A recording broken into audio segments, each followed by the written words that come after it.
कह रहा एक वस्तु 4x% छूट पर बेची जाती है और 20% हानि से बिकती है।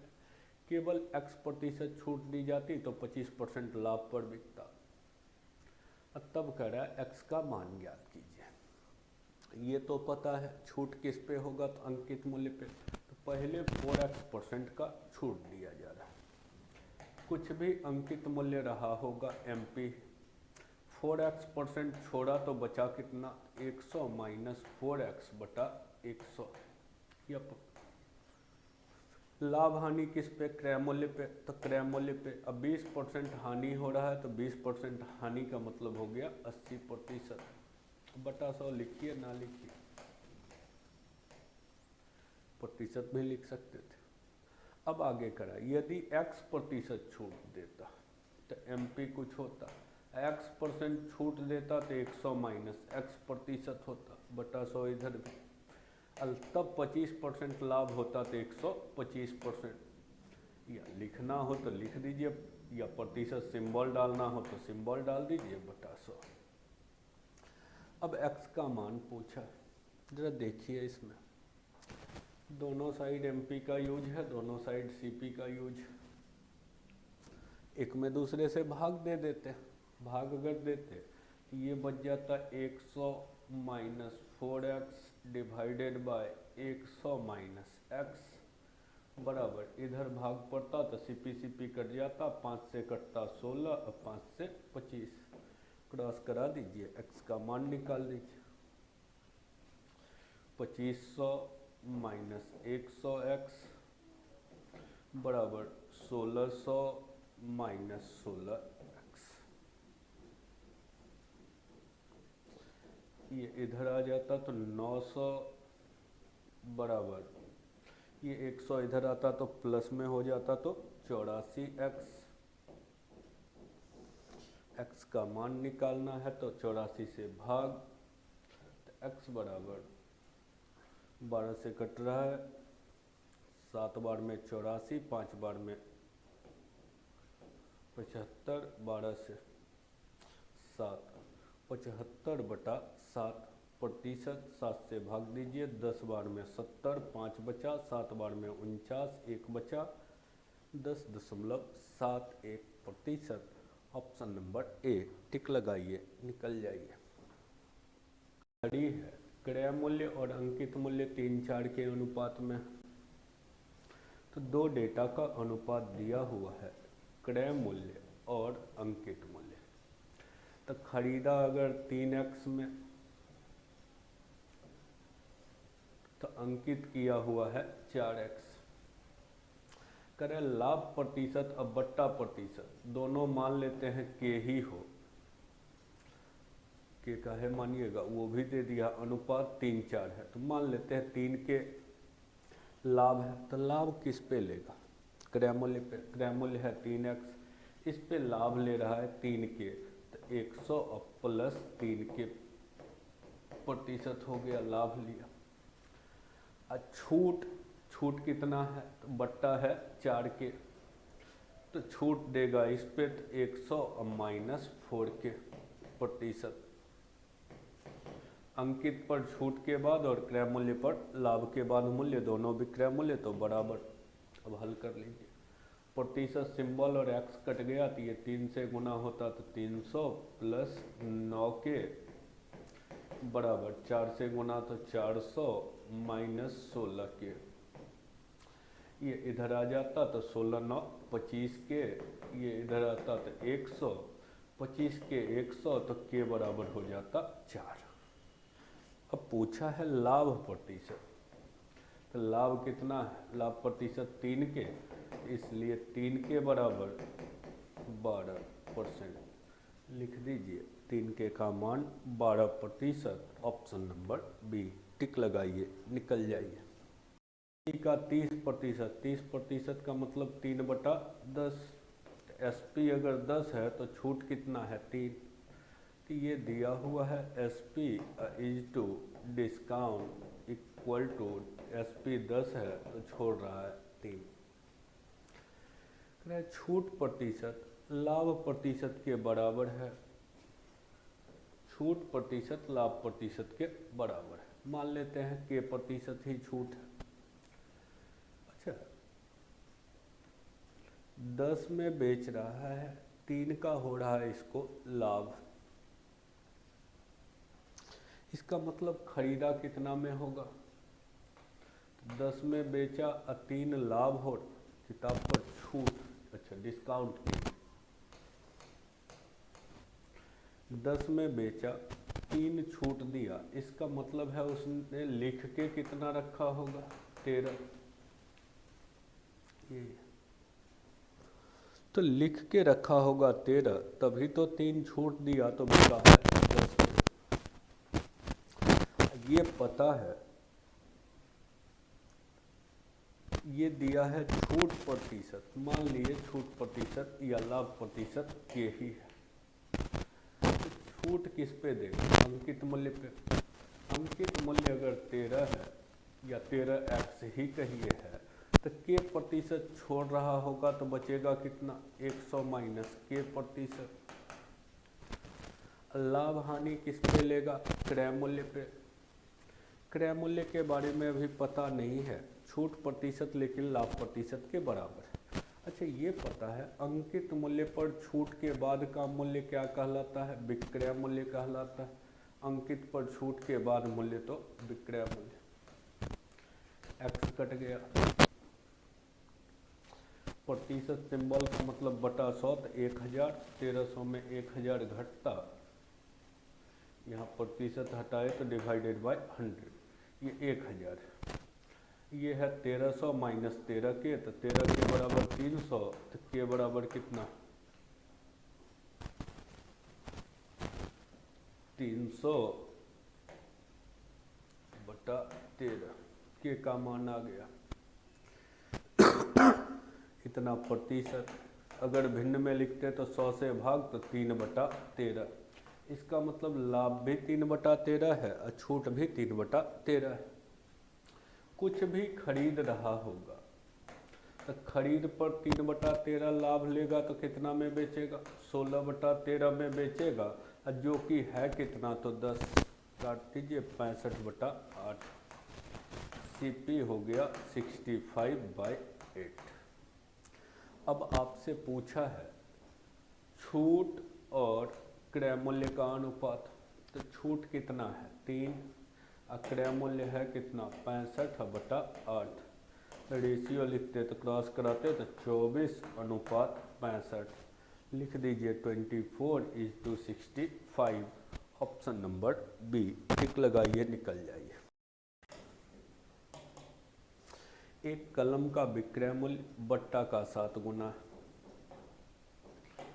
एसपी जो है बट्टा का 7 गुना है। एसपी तो डिस्काउंट अगर लिखते तो बट्टा अगर 1 है तो एसपी 7 है। तो 7 में बेचा, 1 छोड़ रहा है, इसका मतलब मार्केट प्राइस इसका कितना होगा? 8, तब 8 में 1 छोड़ा तो बिक रहा है 7 में। अब कर रहा है छूट प्रतिशत लाभ प्रतिशत का आधा है, तो परसेंटेज डिस्काउंट अब परसेंटेज प्रॉफिट। छूट प्रतिशत लाभ प्रतिशत का आधा है, तो लाभ अगर 2 है तो छूट कितना है? छूट प्रतिशत 1 है।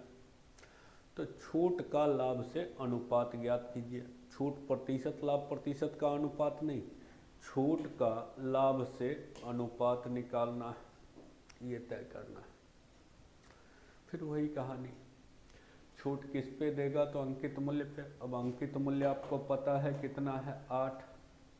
इस पे छूट 1x छोड़ा तो बचा कितना? 100 माइनस 1x बटा 100, इतना प्रतिशत। अंकित मूल्य पर छूट के बाद मूल्य कौन सा मूल्य? विक्रय मूल्य 700, ये 800, 100 बटा 8 मतलब 25/2 प्रतिशत। भिन्न में लिखते तो 1/8। अब जब डिस्काउंट 1/1/8 है तो 2/2/8 हो जाता, मतलब 1/4। 1/4 लाभ है आपको। अब कोई भी वस्तु है, कुछ भी सीपी होगा, 1/4 लाभ पे वस्तु को बेच दिया। तो सीपी आपको कुछ भी होगा, 1/4 लाभ पे बेचा मतलब 5/4 में बेचा, जो कि है कितना 7। तो अगर सीपी की ज़रूरत होती तो क्या हो जाता 28/5। लेकिन आपसे पूछा है छूट का लाभ से अनुपात, तो केवल छूट और लाभ। अच्छा देखिए, एक ही बार निकाल सकते थे। छूट क्या है 1, डायरेक्ट भी सीपी नहीं भी निकालते, I/2 प्रॉफिट। डिस्काउंट कितना 1, प्रॉफिट, तो प्रॉफिट कितना है, तो सीपी का 1/4 प्रॉफिट हो गया।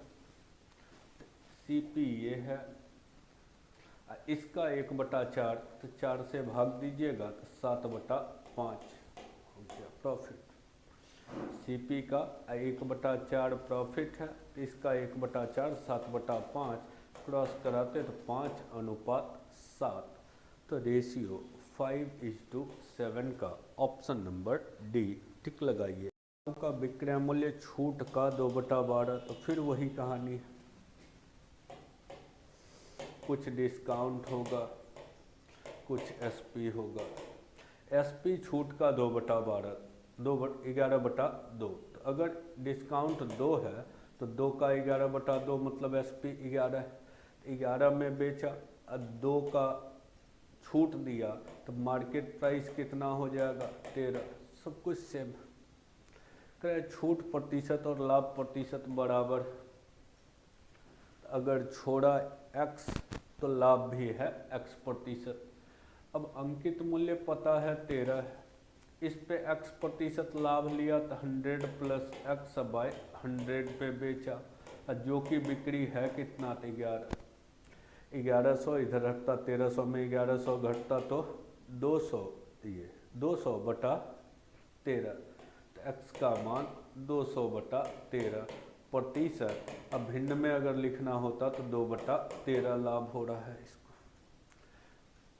अब पूछ रहा है क्रय मूल्य ज्ञात कीजिए यदि छूट 240 है।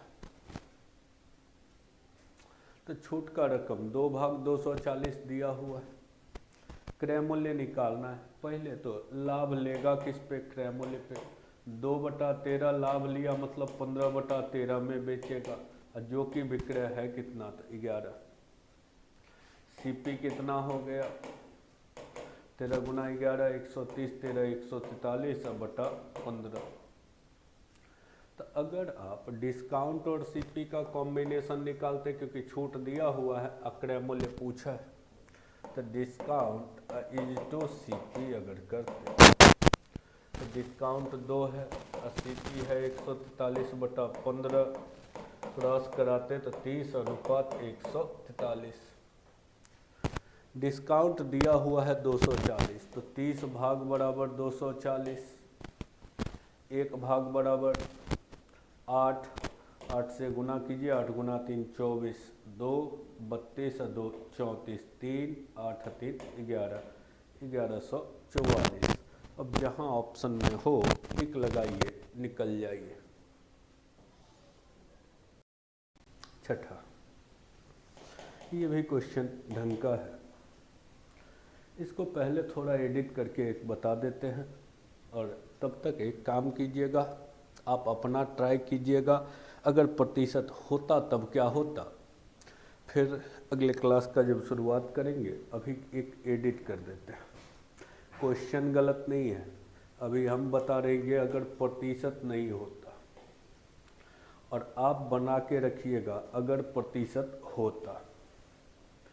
ये प्रतिशत शब्द हटा देते हैं, और अगर प्रतिशत होता, सिर्फ इतने का फर्क होगा। प्रतिशत सिंबल नहीं होता तब क्वेश्चन का मतलब अलग होता, बनता अलग तरीके से। अब प्रतिशत सिंबल होता तब बनता अलग तरीके से। बगैर प्रतिशत का हम बता रहे हैं, प्रतिशत के साथ आप जोड़ घटाव करके रखिएगा, अंतिम पड़ाव तक पहुंच जाते हैं सेट में। अगर आज ही समय बच गया तो प्रतिशत भी करवा देंगे, नहीं समय बचा तो अगले क्लास का जब शुरुआत करेंगे तो यहीं से शुरुआत कर लेंगे प्रतिशत लगा के। अभी मान लीजिए अगर प्रतिशत नहीं है इसलिए इसको काट दिया। करें मार्क्स प्राइस, डिस्काउंट और प्रॉफिट का ratio. Marks price, discount, profit, तब ऑप्शन भी तो बदल ही जाता क्योंकि क्वेश्चन ही जब बदल दिए हैं, खैर जो आएगा आएगा। अनुपात दे दिया है 16:5:7।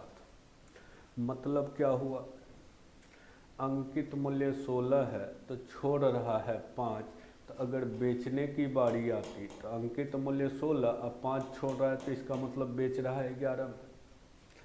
अगर खरीद निकालना होता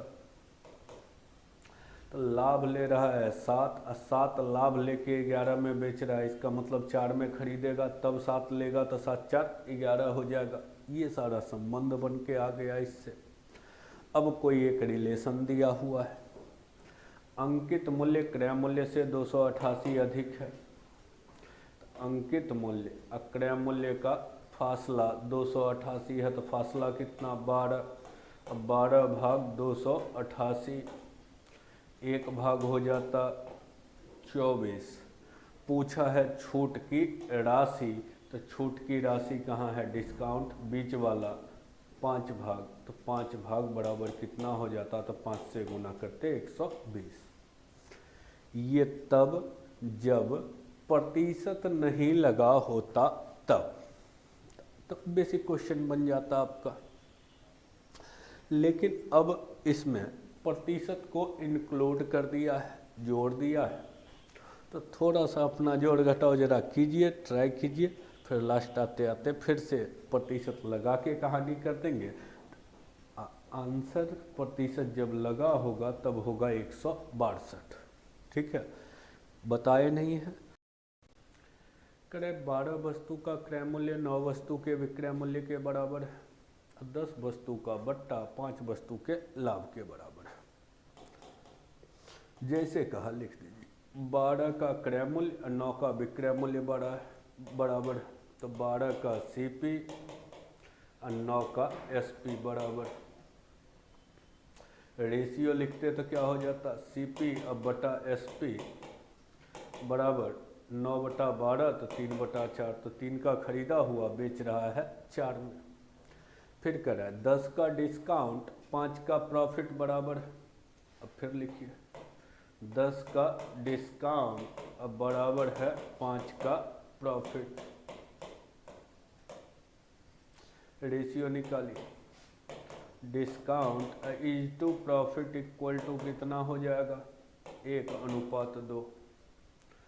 2 रेशियो आ गया, एक आ गया क्रय मूल्य और विक्रय मूल्य का अनुपात और दूसरा आ गया डिस्काउंट और प्रॉफिट का रेशियो। अच्छा देखिए, एक चीज है जो दोनों जगह कॉमन, वो है लाभ। 3 में खरीद के 4 में बेच रहा है तो लाभ 1 का, और जबकि यहाँ लाभ कितना बता रहा है 2, दोनों लाभ को सेम कर दीजिए। यहाँ 1 ही लाभ है और यहाँ 2, तो इसको 2 से अगर गुना कर दें इस इक्वेशन को, तो 2 से तो हो गया 6 और 8। अब देखिए तो यहाँ भी लाभ 2 और यहाँ भी लाभ 2, और तब छूट कितना 1 हो गया, सज गया चेहरा आपका। रेशियो को संतुलित कर दिए। अब पूछा है लाभ प्रतिशत और बट्टा प्रतिशत का अंतर, तो लाभ परसेंटेज प्रॉफिट कितना, लाभ हुआ 2, लागत है कितना अब तक 6 गुना 100, 100/3। परसेंटेज डिस्काउंट, तो डिस्काउंट 1 दे रहा है, तब बेच रहा है कितना में 8 में, 8 में बेच रहा है और 1 छोड़ रहा है, इसका मतलब मार्केट प्राइस की अगर बात की जाती तो 1 छोड़ के 8 में बेचा, मतलब मार्केट प्राइस होता 9। अब डिस्काउंट लिखिए तो डिस्काउंट 1 अब बटा किस पे, तो अंकित मूल्य पे, तो 9 गुना 100, 100/9। दोनों का डिफर निकालना है, तो 100/3 और 100/9 का डिफर 200/9, 9 से 2 बार में 18, 2 बार में 18, 22.2/9%। ऑप्शन नंबर डी आपका रिजल्ट बन के आ जाता। क्रय मूल्य 9 का विक्रय मूल्य बराबर, अब डायरेक्ट भी लिख सकते हैं, या जिनको परेशानी हो वो ऐसे ही 12 का क्रय मूल्य अब बराबर 9 का विक्रय मूल्य, तब CP अब बटा SP लिखते 9/12 3/4। 8 का बट्टा 6 का लाभ बराबर है डिस्काउंट इज टू प्रॉफिट, ऐसे ही बराबर कर लीजिएगा तो 6/8 मतलब 3/4 हो जाता। देखिए दो पार्ट, दोनों में कॉमन चेहरा क्या है, लाभ। यहाँ से लाभ पता चल रहा है कितने का, 3 में खरीद के 4 में बेचा तो 1 का लाभ है, जबकि यहाँ लाभ कितना है 4। इस इक्वेशन को 4 से गुना कर दीजिए तो 4 लाभ हो जाता, तो 12 और 16 अब हो गया संतुलित। लाभ 4 तो छूटती। अगर मार्केट प्राइस की बात की जाती तो 3 छोड़ने पर बिक रहा है 16 में, तो इसका मतलब खरीदा 19 में, ये तय हो गया। अब फिर वही है प्रतिशत लाभ और प्रतिशत बट्टा का अंतर, तो परसेंटेज प्रॉफिट लाभ 4 बटा लागत 12 गुना 100 100/3। परसेंटेज डिस्काउंट, तो डिस्काउंट कितना 3 बटा मार्केट प्राइस 19, प्रतिशत तो गुना 100, दोनों का डिफर लिखना है। तो घटाइए 1900 ये 900, तो डिफर घटाना है तो 1900 में 900 घटा तो 1000 बटा 57 भाग दीजिए, एक बार में 57 तो 43, 7 बार में 350 385 तो 30 15 45, तब बचता 5 से 8 बार में 17.8 लगभग है, तो लगभग में तो 17.5% का लाभ हो। ये एक वस्तु का अंकित मूल्य उसके लागत मूल्य से 50% अधिक है। अंकित मूल्य बाद में जाके दे दिया है 300, अंकित मूल्य 300 है।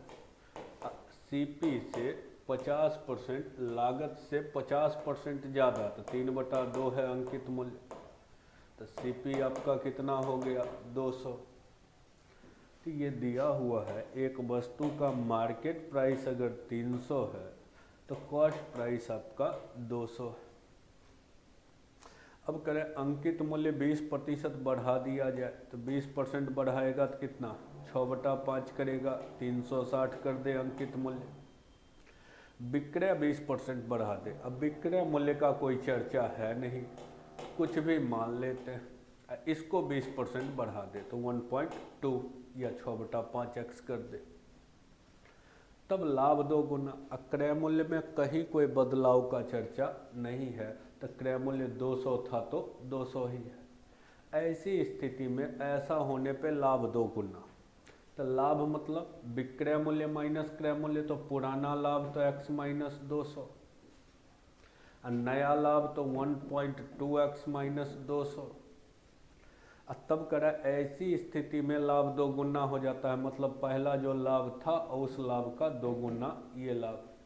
हल कीजिए, 2x में 1.2x घटेगा तो 0.8x माइनस 200 है, ये 400 प्लस में तो 200, दशमलव के बदला 1 0, 2000 में 8 से भाग, 2 बार में 16, 5 बार में 40, 250। पूछा है वस्तु का वास्तविक विक्रय मूल्य क्या है, तो वास्तविक विक्रय मूल्य जो शुरू में रियल में बेच रहा था ये पूछा है, तो x का मान कितना, तो 250। ये भी शायद SSC मेंस 2012 का प्रीवियस है क्वेश्चन। बहुत सारा लड़का इस 360 के लिए सोचता रह गया कि इसका क्या यूज है, तो कोई यूज नहीं है, दिया है अंकित मूल्य 20% बढ़ाया, तो जो कहा, लेकिन आपको लाभ हानि की जरूरत है, तो लाभ हानि का अंकित मूल्य से कोई लेना देना है नहीं। लाभ हानि तो विक्रय और क्रय का डिफर, तो विक्रय क्रय का डिफर निकाल दीजिए, लिख दीजिए रिजल्ट आपका बन अंकित मूल्य क्रय मूल्य से इतना प्रतिशत अधिक भिन्न में बदलते। 375/100, एक और 0, 125 से कटेगा 3/8, अधिक में बेचता है अंकित मूल्य। तो क्रय मूल्य से 3/8 अधिक अंकित मूल्य। तो अगर क्रय मूल्य 8 तो अंकित मूल्य 8 3 11, ये दिया हुआ है।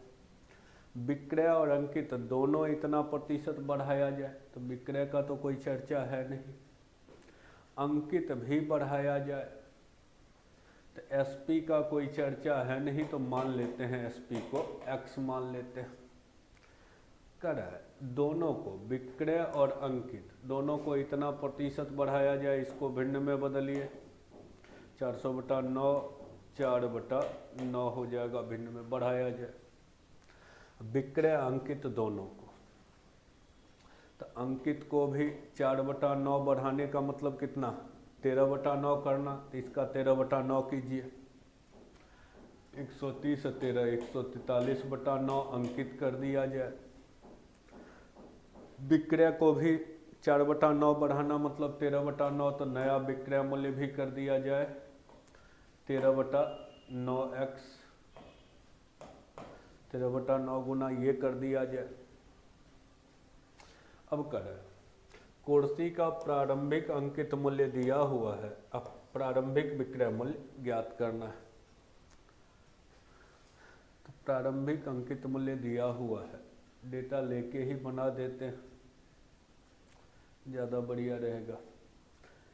रेशियो के बजाय लास्ट में डेटा दिया हुआ है प्रारंभिक अंकित मूल्य, तो वहीं से बना लीजिए, ज़्यादा बढ़िया रहेगा।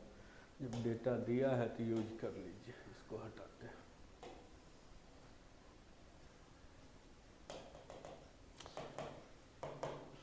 प्रारंभिक अंकित मूल्य 3850 है, तो ये भाग दिया हुआ है 3850, एक भाग तो 11 से 3 बार में 33, 5 बार में 55, 350, 350 गुना 8 2800, ये दिया हुआ है डेटा। अब करें विक्रय और अंकित मूल्य दोनों 4/9 बढ़ाया जाए। तो विक्रय शुरू में अगर x होगा तो बाद में इसको 9/4 बढ़ाया का मतलब 13/9x कर दिया विक्रय। अंकित की बात की जाए तो अंकित आपका था कितना, 3850 था, इसको भी कर दिया जाए 13/9, तो अंकित को कर दिया जाए 3850 का 13/9, इसको भी इतना बढ़ा दिया जाए। तब करें प्रारंभिक विक्रय मूल्य ज्ञात कीजिए, लाभ तब 3 गुना हो जाता है। अच्छा, लाभ निकालना होता तो शुरू का लाभ क्या कहलाता, विक्रय माइनस क्रय, तो शुरुआती लाभ हो जाता तो x अब माइनस 2800। अब का लाभ अगर निकालना होता तो अभी विक्रय है कितना 13/9x, अब माइनस क्रय, तो क्रय में कोई बदलाव नहीं किया है। और लाभ क्या होता है 3 गुना हो जाता है, तो पिछले लाभ का 3 गुना हो गया ये लाभ।